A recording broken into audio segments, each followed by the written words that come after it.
hadir di Ustadz Itang Rusmana LH. Kita ketahui beliau adalah Ketua Sekolah Tinggi Ilmu Tarbiyah ya, Ustadz STIT. Sekolah Ilmu Insya Allah. Tarbiyah ini, kemudian Yayasan Sanggar Al-Quran Mardani 5, juga Ketua IKA di Jakarta Pusat ya, Ikatan Ilmu, dan juga Ketua Komite Etik Syariah di kajian malam hari ini. Kita melanjutkan kajian-kajian sebelumnya, yaitu tentang kitab Rasail Minal Quran, pesan Al-Quran, bagian kelima, Ustaz ya. Kita eh, dengarkan kajian ini, semoga mendapatkan ilmu yang manfaat dan punya keberkahan. Pada Ustaz, Assalamualaikum. Ya, bentar. Bismillahirrahmanirrahim. Assalamualaikum warahmatullahi wabarakatuh.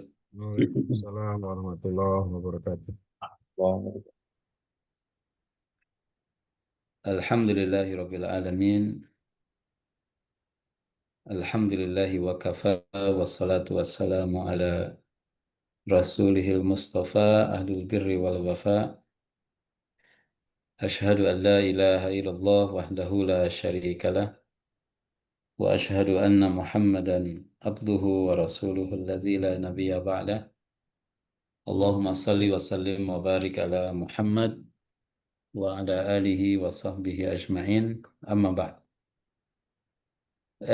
Profesor yang saya hormati dan seluruh keluarga besar BSMI, Ziskes BSMI, dan hadirin hadirat yang sudah join di grup atau di Zoom meeting pada malam hari ini ya.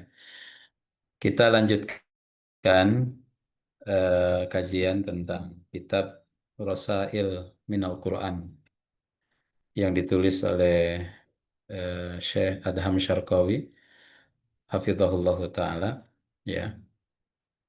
Eh, Tema malam ini ya, ada beberapa tema yang kita coba angkat dari kitab tersebut.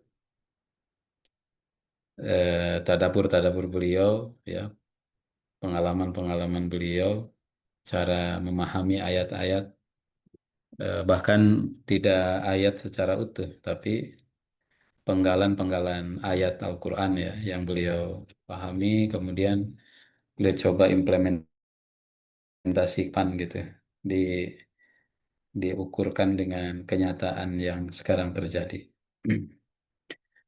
Lanjutan dari pembahasan 2 pekan yang lalu ya. Beliau mengutip satu ayat di surat An-Nahl ayat 29. A'udzubillahi minasyaitonir rajim. Fadkhulu abwaaba jahannam khalidina fiha. Maka masuklah kalian ke dalam pintu-pintu jahanam. Khalidina fiha. Kalian kekal di dalam jahanam tersebut. Fala bi'sa mathwal mutakabbirin. Maka amat buruklah maswa, tempat kembali, al-mutakabbirin, orang-orang yang sombong. Nah, Syekh Adham Syarqawi beliau eh, membaca ayat ini, kemudian beliau seakan meng-highlight ya satu istilah, tamradul qulub kama tamradul ajsam. Kata beliau, hati ini bisa sakit sebagaimana jasad juga sakit, fisik juga sakit, tubuh sakit ya. Kemudian dia katakan wa ilaju amrodil azam, dan obat terapi fisik aisaru min ilaji amrodi al-qulub. lebih mudah, lebih gampang ya mengobati penyakit fisik lebih mudah daripada mengobati penyakit hati. Nah, ini kaidah yang beliau sampaikan ya. Dan mungkin dari kaidah tersebut juga kita bisa memahami. Kalau fisik ya kelihatan ya. Kalau sakit hati itu, kalau sakit fisik itu kelihatan. Kemudian orang yang sakit fisik tahu kalau ada bagian tubuhnya yang sakit. Bedanya di situ. Kemudian kalau sakit fisik, ditengok orang tuh senang. Meriang, misalkan sakit, dirawat di rumah sakit, ditengokin orang tuh senang. Nah, kemudian kalau orang punya penyakit fisik, dia berani dan pede gitu bilang-bilang kepada yang lain. Maaf saya pusing kepala, maaf saya nggak enak badan, ya, maaf saya sakit kaki ini kepleset, ya, pinggang sakit. Itu dia dengan senang hati gitu menyampaikan kepada yang lain. Bahkan kalau yang sakit fisik dia eh, berani konsultasi mengakui kalau dia sakit datang ke dokter cerita gitu. Nah, cerita saya sakit ini gejalanya ini sudah sekian lama dia tahu gitu. Tapi kalau sakit hati ya, kalau hatinya berpenyakit bukan sakit hati ya, hatinya berpenyakit. Pertama dia malah tersinggung tuh kalau diomongin sama orang. Kamu kedengarannya sombong nih. Wah, dia ngamuk gitu. Ya, dia nggak terima tuh disebut hatinya punya penyakit. Nah, dan juga kalau hatinya berpenyakit nggak bisa ditengok sama orang, ya nggak bisa dijenguk gitu. Ngapain kemari? Dengar-dengar kamu udah 1 bulan punya penyakit dengki. Wah, itu head speech itu. Urusannya bisa sampai polisi. Nah, yang ketiga, orang yang berpenyakit hati itu cenderung dia tertutup gitu, nggak mau orang tahu. Apalagi boro-boro dia datang ke dokter. Nah, jadi memang kata Adham Syarqawi, wa ilaju amrodil azam aisaru min ilaj amrodil qulub. Eh, orang yang fisiknya sakit itu lebih mudah diobati daripada yang hatinya sakit, ya. Ada penyakit di hatinya gitu. Nah, itu sebagai mukadimah gitu ya. Nah, kemudian wa inna min aftakil amrad allati tusibul qalba huwal kibar. Nah, kata beliau, wa inna min aftakil amrad, penyakit yang paling mematikan, ya, penyakit yang paling mematikan allati tusibul qalba, yang menimpa, penyakit yang menimpa kepada hati. Penyakit apa? Al-kibar, penyakit sombong. Penyakit sombong, gitu. Nah, apa sombong itu? Ayyarul insanu annahu afdal min ghairihi. Yaitu ketika diri merasa lebih superior, lebih hebat daripada yang lain.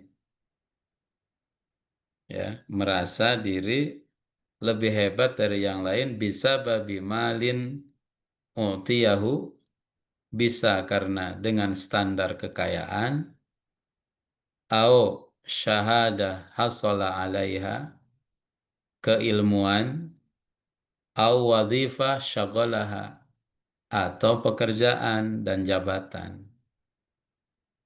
Nah, jadi ini yang paling menyakitkan ya, yang paling membunuh gitu, penyakit yang paling membunuh. Wa hunaka kibrun laisa wara'ahu mumayyazat syakhsiyah, ya. Yang paling parah lagi katanya, banyak orang sombong, tapi kesombongan yang tidak ada alasan. Presiden sombong wajarlah presiden.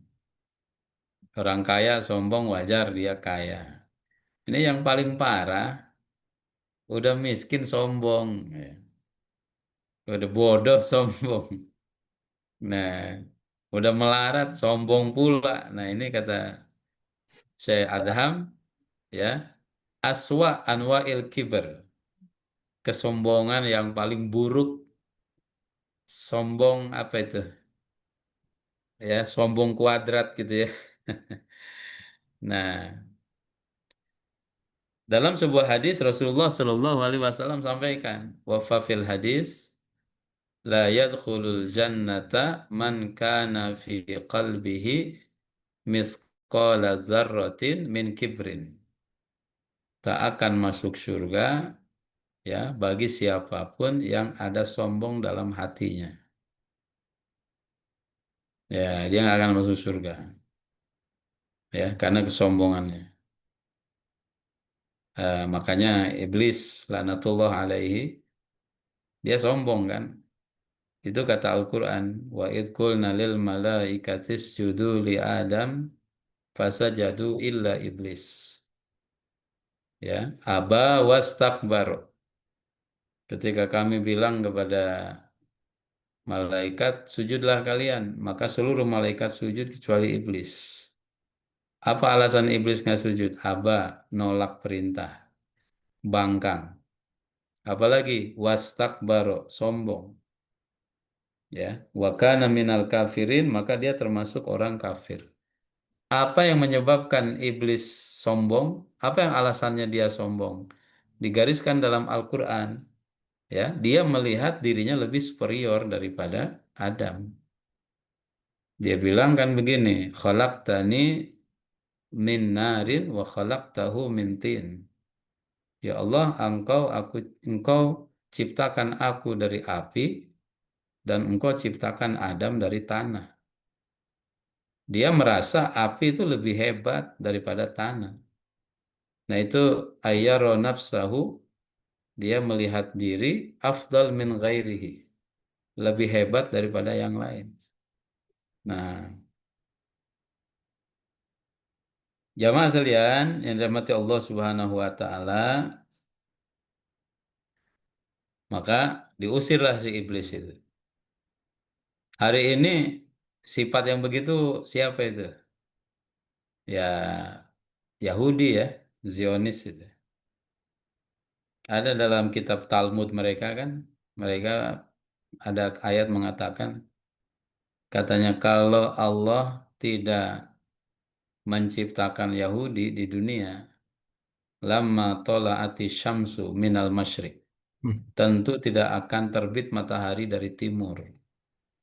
Jadi matahari nongol itu karena ada Yahudi di dunia. Kemudian wala nazalal mataru minas sama. Langit tidak akan nurunin hujan. Langit hujan itu karena mereka gitu. Maka mereka kalau dalam istilah Arab itu disebut dengan namanya Asy-Sya'bu al-Mukhtar kan. Klaim Yahudi itu mereka mengklaim kalau mereka ini sebagai orang yang superior ya, orang super, orang hebat, terpilih.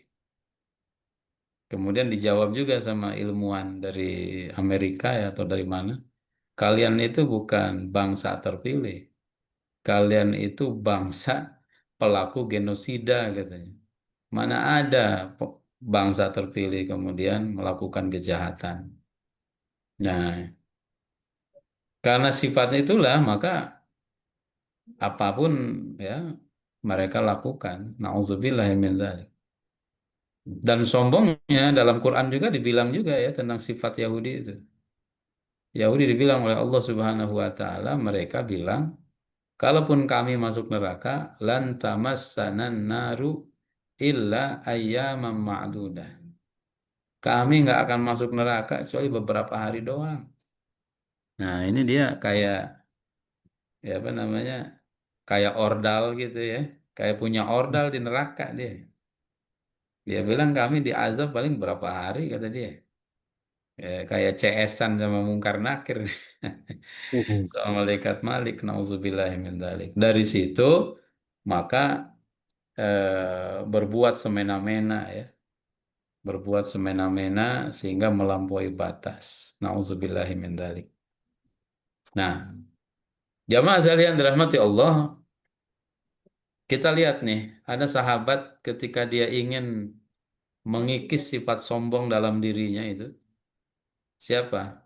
Ada seorang sahabat namanya Abdullah bin Salam rahimahullahu taala. Abdullah bin Salam ini dulunya Yahudi. Kemudian dia menerima dakwah Rasulullah Shallallahu Alaihi Wasallam dan beliau masuk Islam. Abdullah bin Salam. Pada satu hari, ya, Abdullah bin Salam yahmilu hazmata hatab.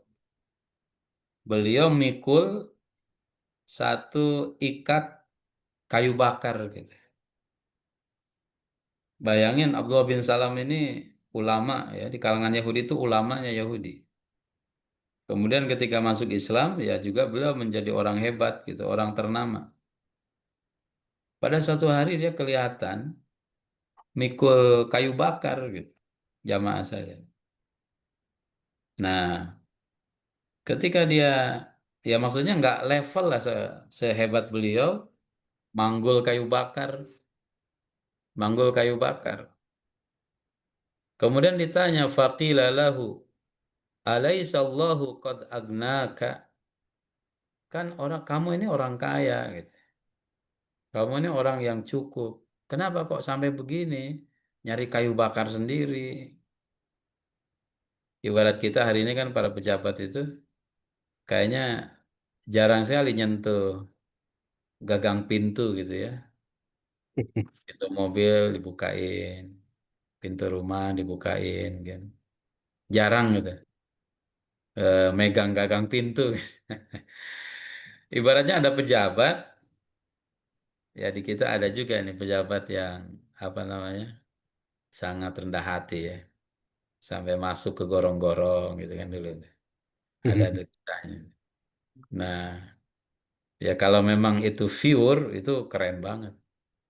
Tapi kalau itu sebagai sebuah alat politik ya, nah itu tentu akan tidak baik efeknya.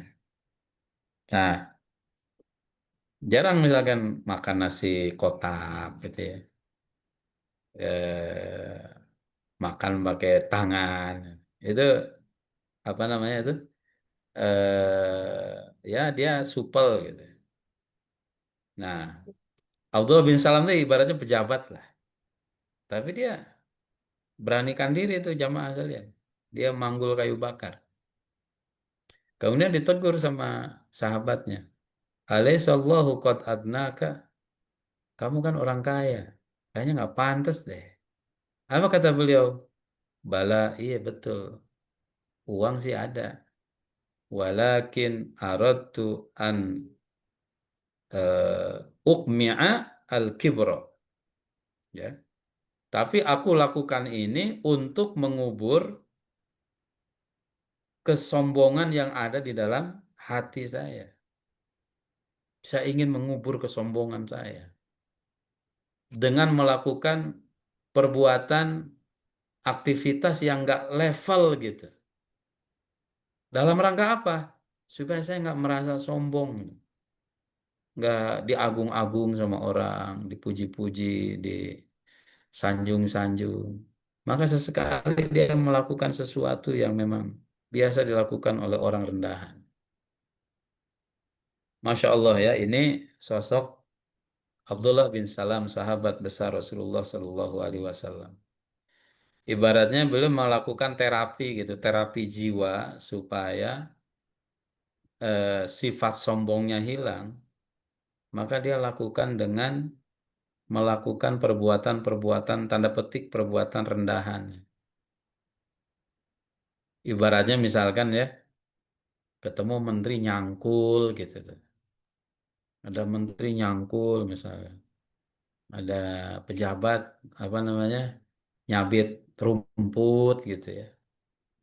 Kan di kita tuh ada yang gitu tuh ada, cuman hanya simbol aja, hanya simbol ya. Panen raya, turun sawah, bawa sabit, ya, itu cuman satu dua udah selesai. Peletakan batu pertama, iya dia turun tuh ke bangunan, ambil batu, ambil bata, ambil adukan, taruh, udah selesai. Ya namanya juga peletakan batu pertama ya. Nah, tapi yang dilakukan oleh Abdullah bin Salam itu bukan hanya peletakan batu pertama, bukan simbolis gitu. Dia benar-benar mengerjakan itu, melakukan itu. Apa tujuannya? Dia bilang, uridu an uqmi' aradtu an akma'a al-kibra. Aku ingin ya mengeliminir gitu.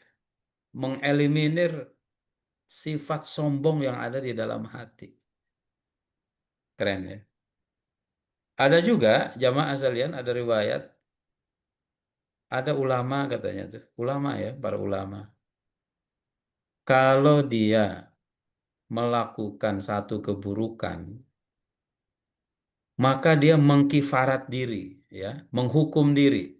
Itu dalam teorinya Fathiyakan ya dulu, ada namanya kan muhasabah, muhasabah, kemudian mu'atabah, mu'ahadah, muraqabah, apalagi satu ya.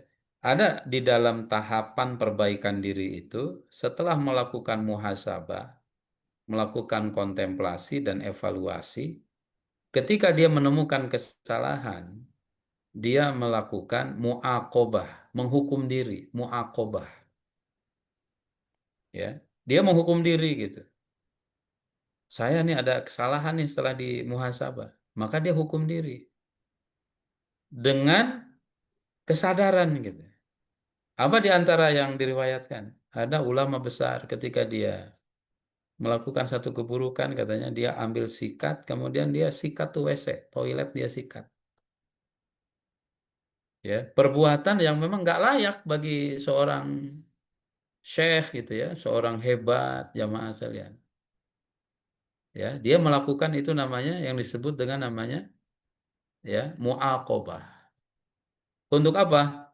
Menetralisir, menghilangkan apa namanya kesombongan yang ada di dalam dirinya. Masya Allah.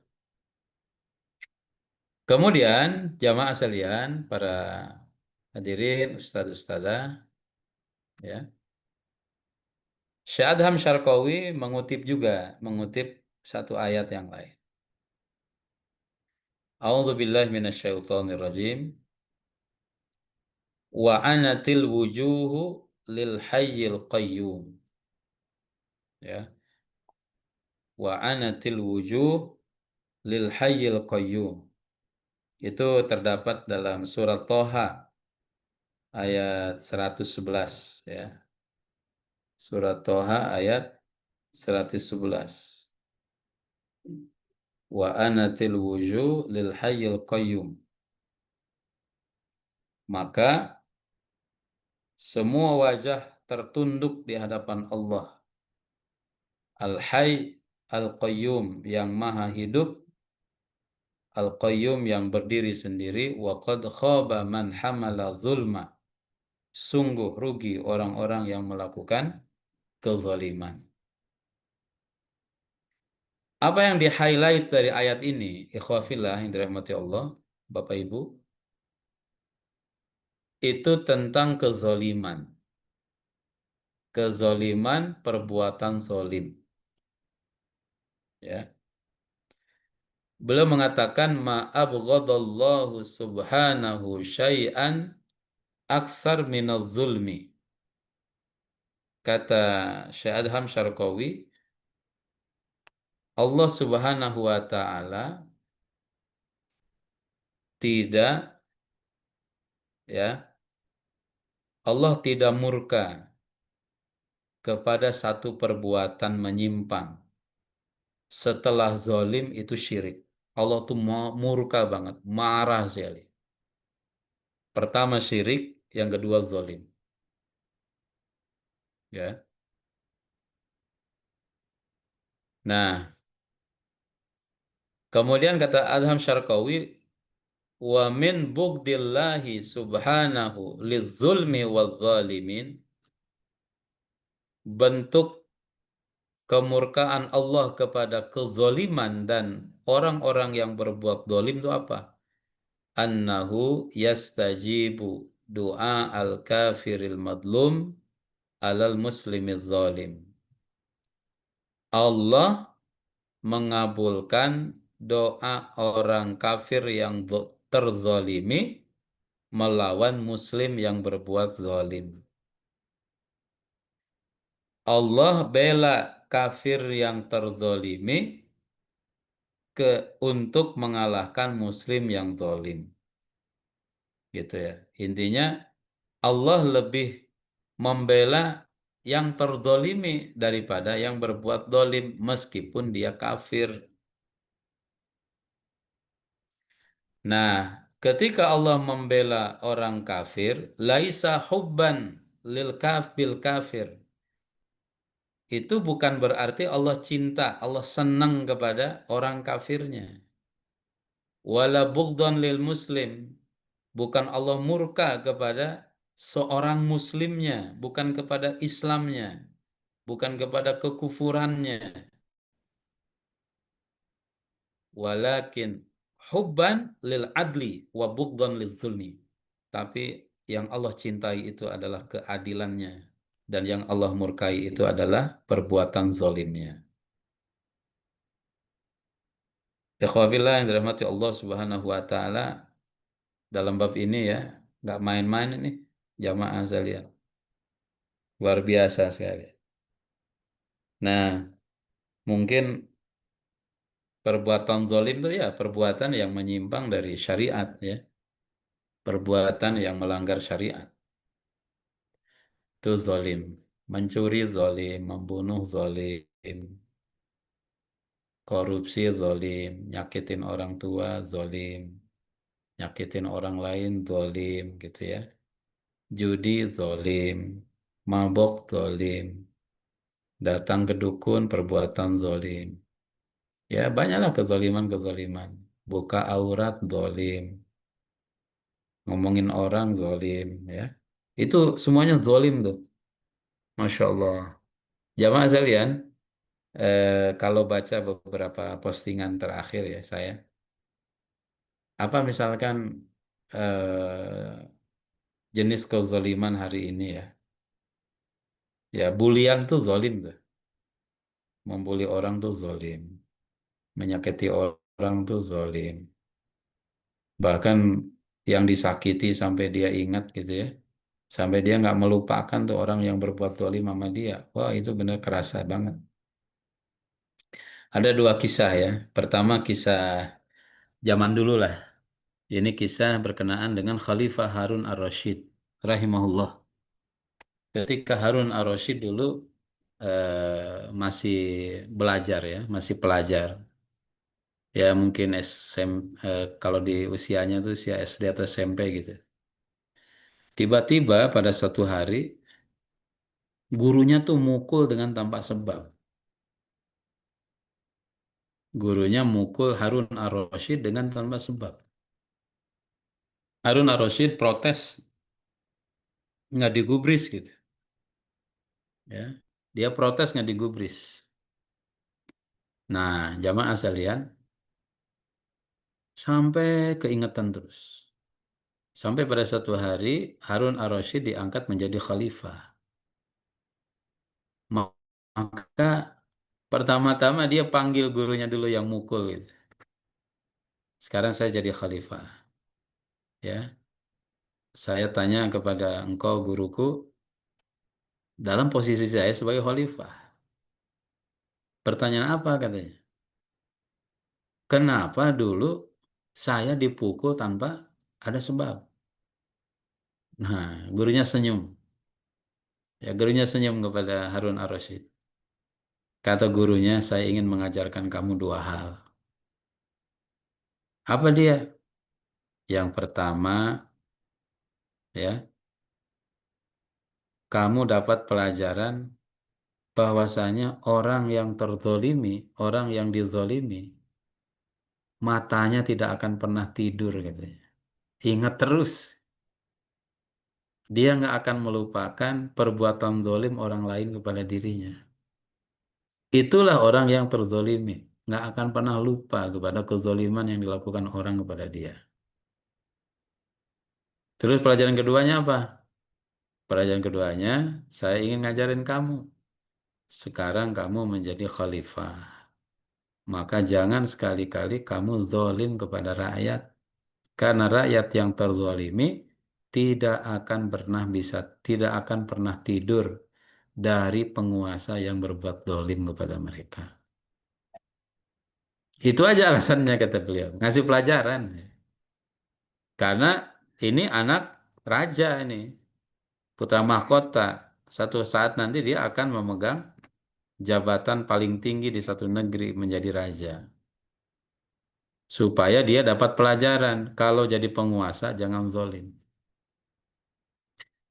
Nah, jamaah sekalian, bentuk kezaliman misalkan.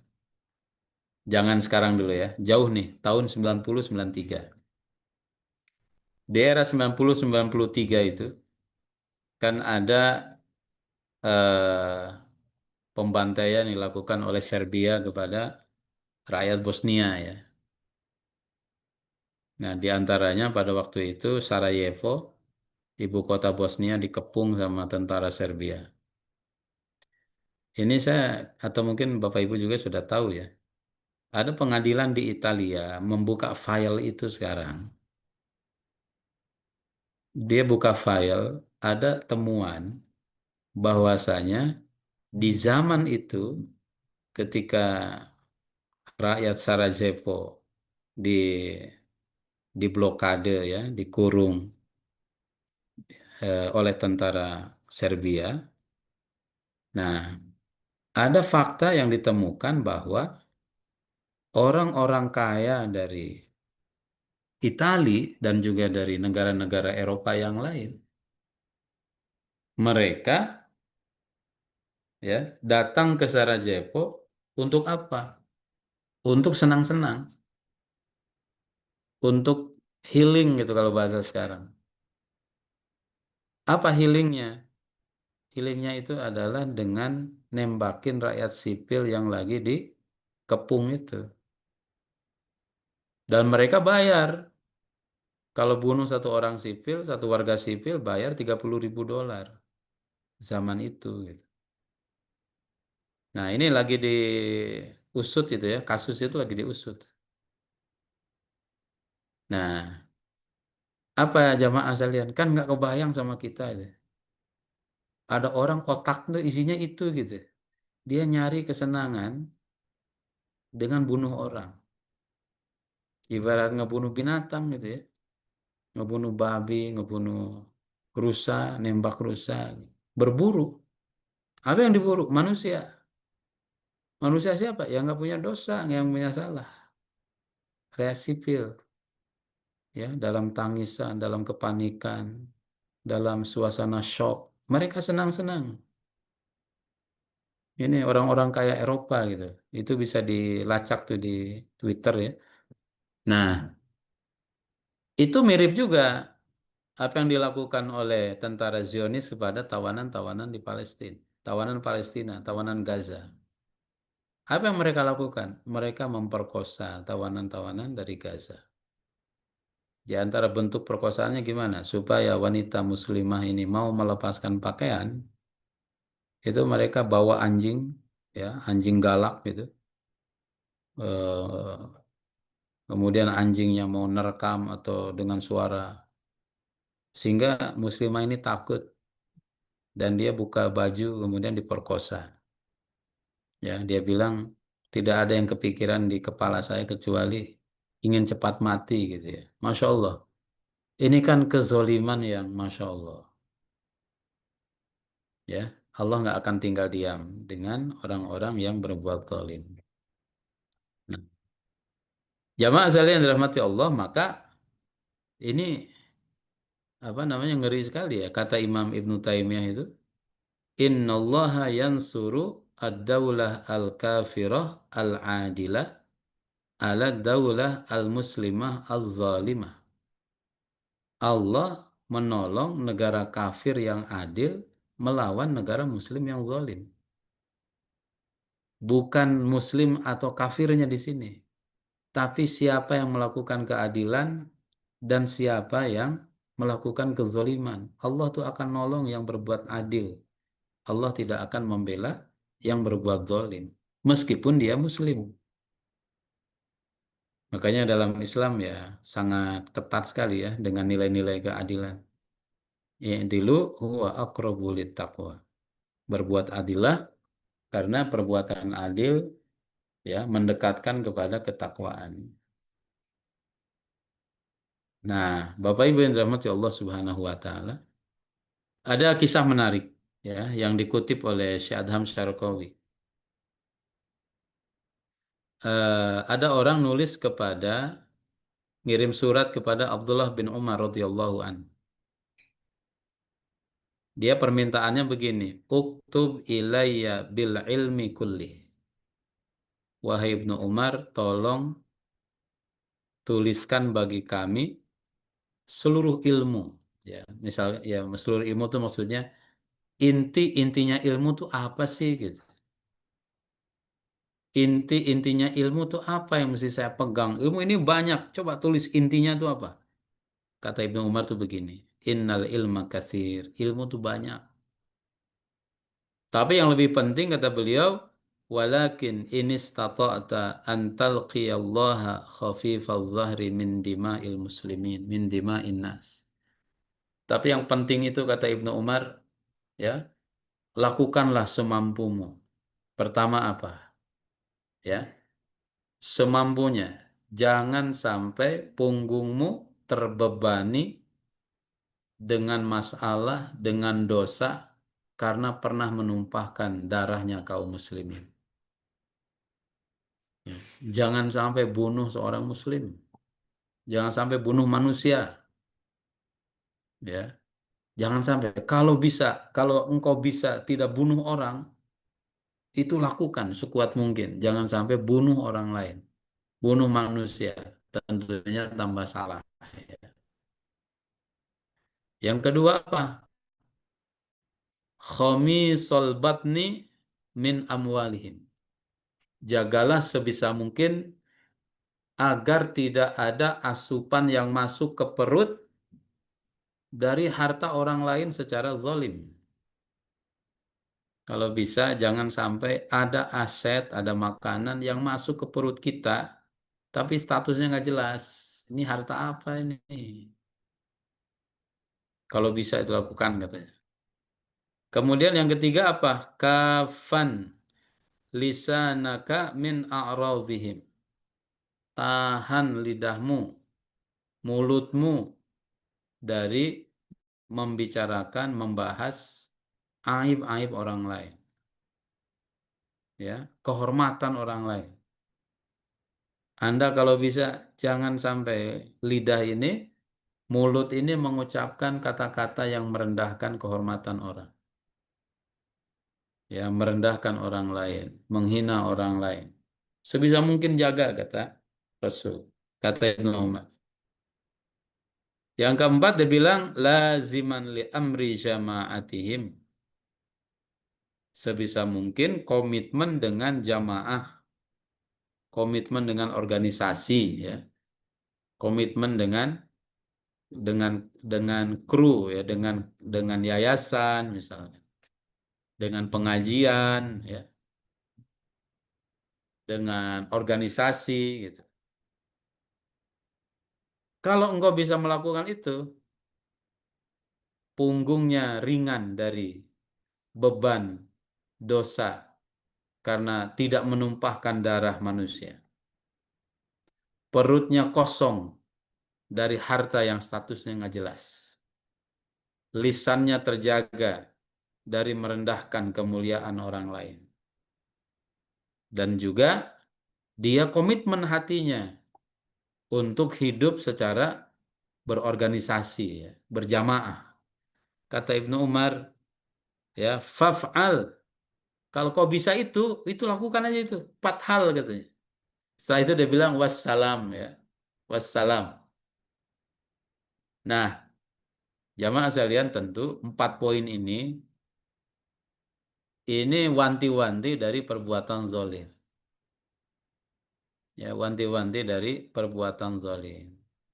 Karena nanti ada akhirat, ada hisab, ada surga, ada neraka. Jangan sampai ya kita luput dari menjaga hal-hal yang mestinya terjaga. Oke. Kemudian ayat berikutnya yang dikutip oleh Syadham Syarqawi ini di surat Al-Muddatsir ayat 23.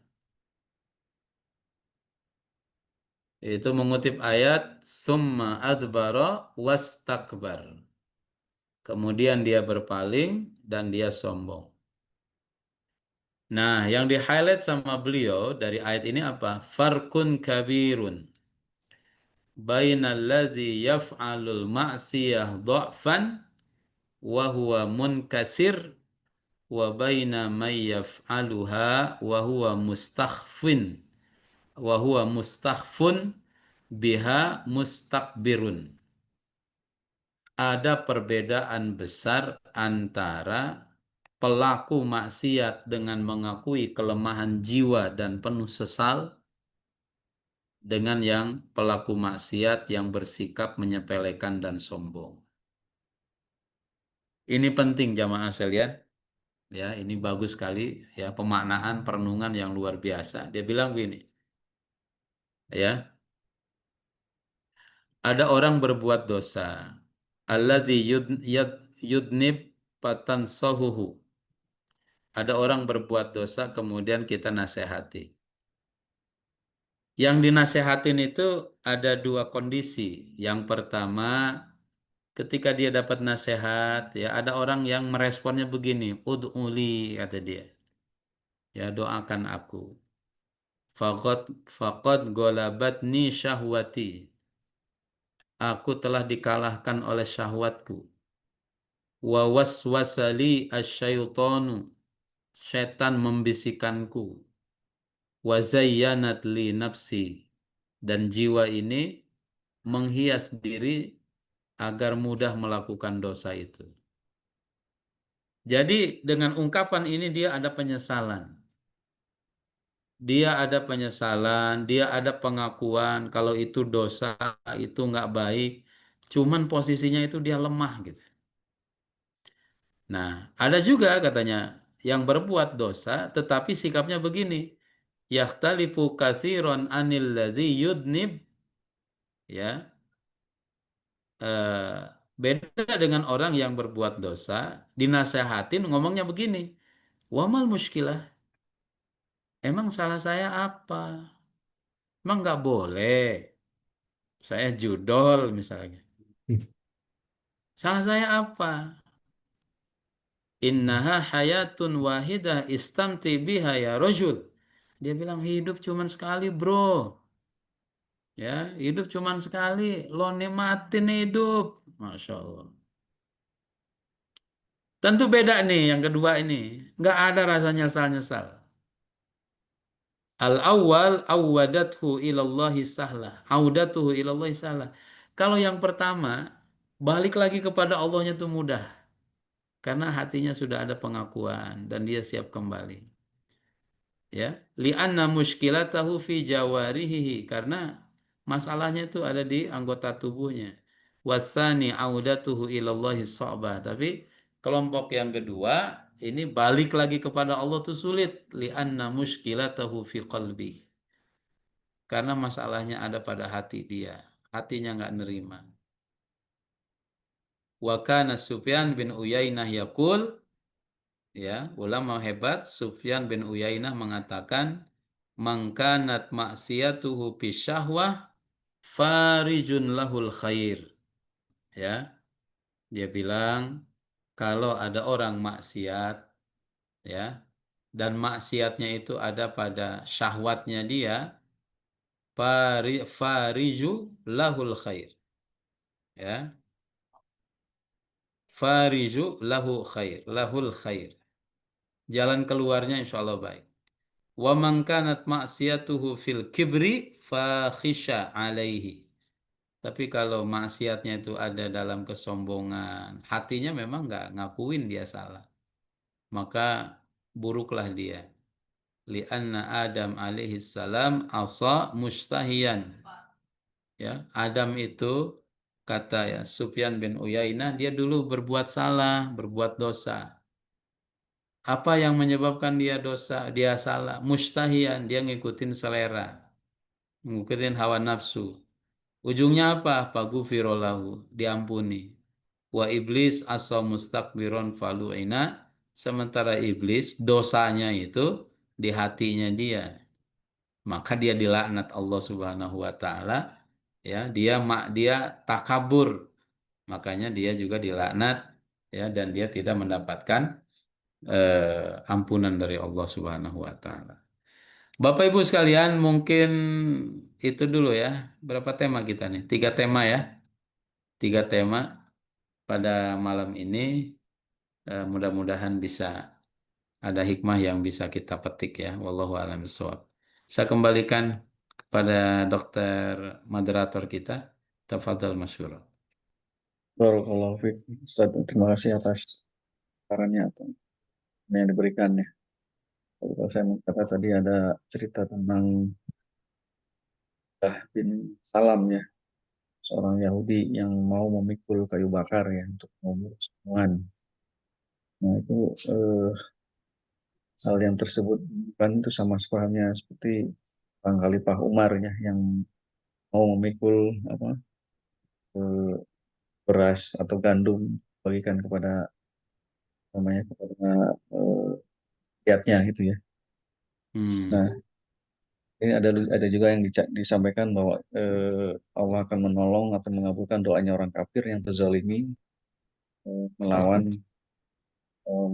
klaim yang zolim gitu ya. Hmm. Itu Hmm. bisa dijelaskan lagi Ustaz. Ya, tadi penjelasannya kata Syekh Adham adalah karena kezolimannya itu Allah nggak bela, dan karena keadilannya itulah yang Allah bela. Meskipun yang berbuat adil itu seorang kafir dan yang berbuat zalim itu seorang seorang mukmin. Mukmin tapi zalim itu nggak akan dibela sama Allah. Kafir tapi dia adil ditolong sama Allah. Dunianya ya di dunia, tapi kalau di akhirat ya dia tidak bisa selamat ya karena kalau di akhirat nanti keyakinan syahadatnya yang akan bisa menyelamatkan. Wallahu alam bisawab misalkan ya. Kalau secara kasarnya dulu lah. Ada negara-negara ya yang ya kalau kalau keyakinannya dia tidak benar gitu, kafir. Tetapi dalam mengelola hidup, prinsip-prinsip keadilannya ditegakkan gitu. Contoh misalkan ya Finlandia gitu ya. Nah, mungkin kalau ditanya agamanya, jangan-jangan sudah nggak percaya Tuhan dia. Tetapi ada nilai-nilai keadilan yang mereka tegakkan, jujur,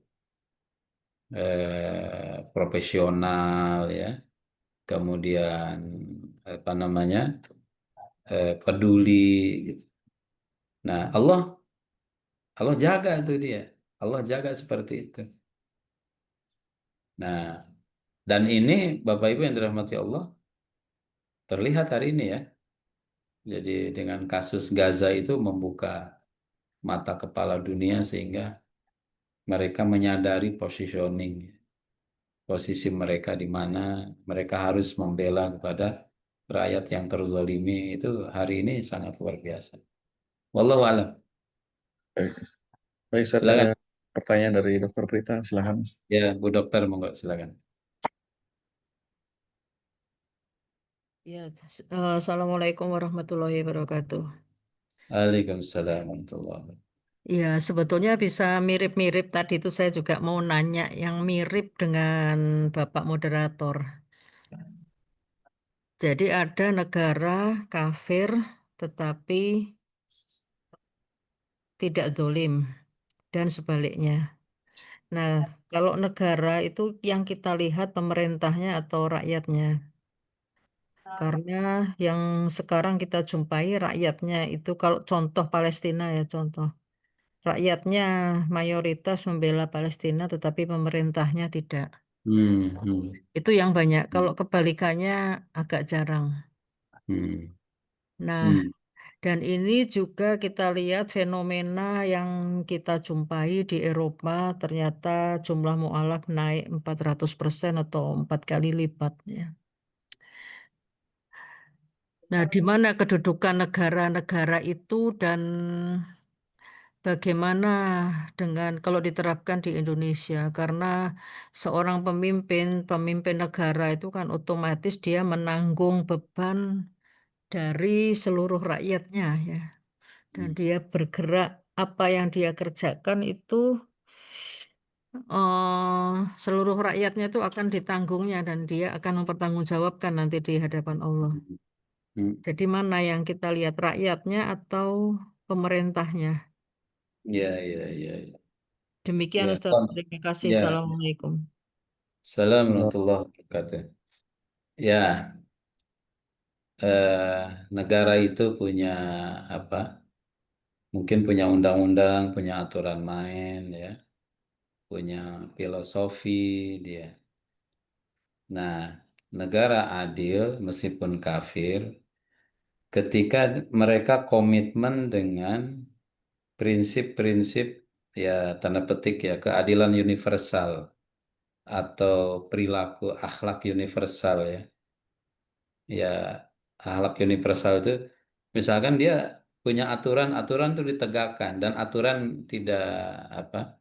Aturannya tidak tebang pilih, aturannya egaliter ya. Siapapun bisa kena jeratan hukum kalau salah, siapapun bisa dibela kalau memang dia benar. Nah, kalau ada aturan seperti itu kemudian ditegakkan oleh negara itu bisa dikatakan negara adil gitu. Ya, kalau yang salah dihukum, kalau yang benar dibela. Nah, itu dia kalau menegakkan seperti itu, bukan membela yang bayar gitu ya, bukan yang benar. Nah, dia apa namanya menegakkan prinsip keadilan. Wallahu alam ya, wallahu alam nih misalkan, kan ada pemerintah atau ada pemerintahan yang memang ya secara nilai kemanusiaan. Nilai kemanusiaan, bunuh anak itu kezoliman, kejahatan, bunuh perempuan itu kejahatan, bunuh rakyat sipil itu kejahatan, kemudian membumi hanguskan fasilitas publik itu kejahatan, membumi hanguskan fasilitas umum, tempat ibadah, fasilitas ibadah, pendidikan itu kejahatan. Kemudian ada negara kafir bersuara, dia bela tuh, ya ini nggak bener nih. Nah ini meskipun kafir pasti dibela sama Allah gitu. Kalau nggak salah misalkan ya, yang saya baca Perdana Menteri Spanyol ya, kan Perdana Menteri Spanyol mengatakan begitu, saya nggak punya nuklir, dia bilang.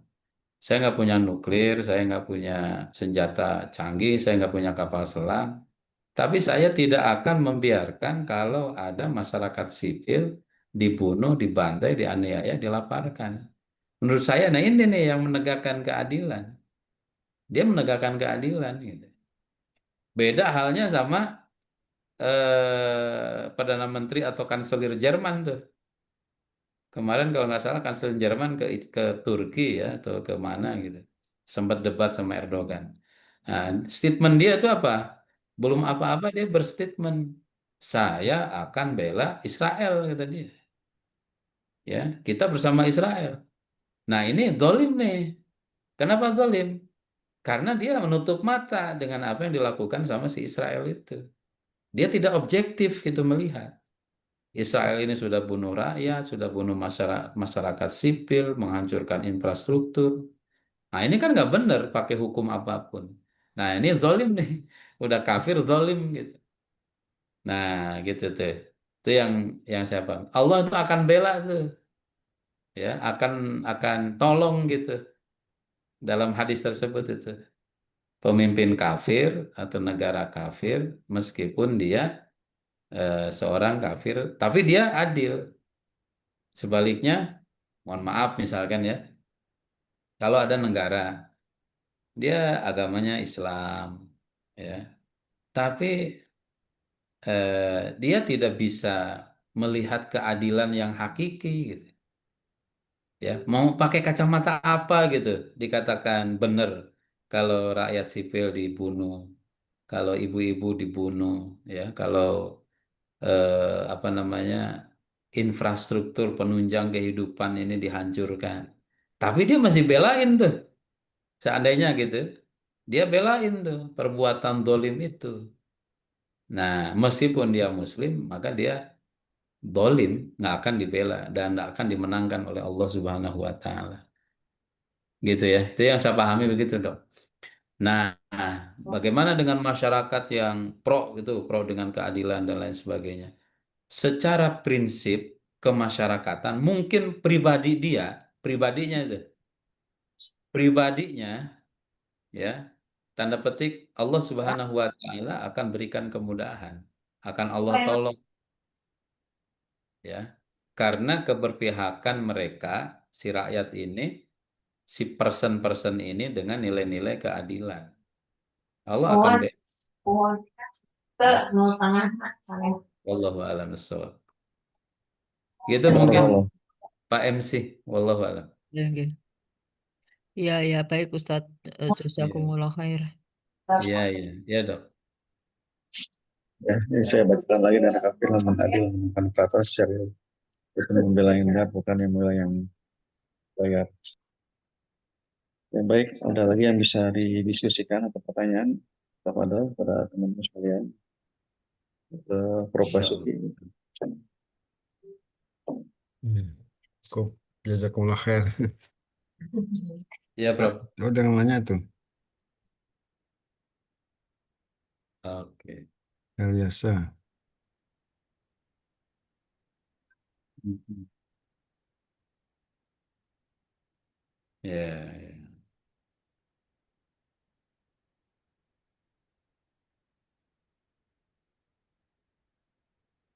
Dokter Sarbini ada chat, dok. Ya, oh iya.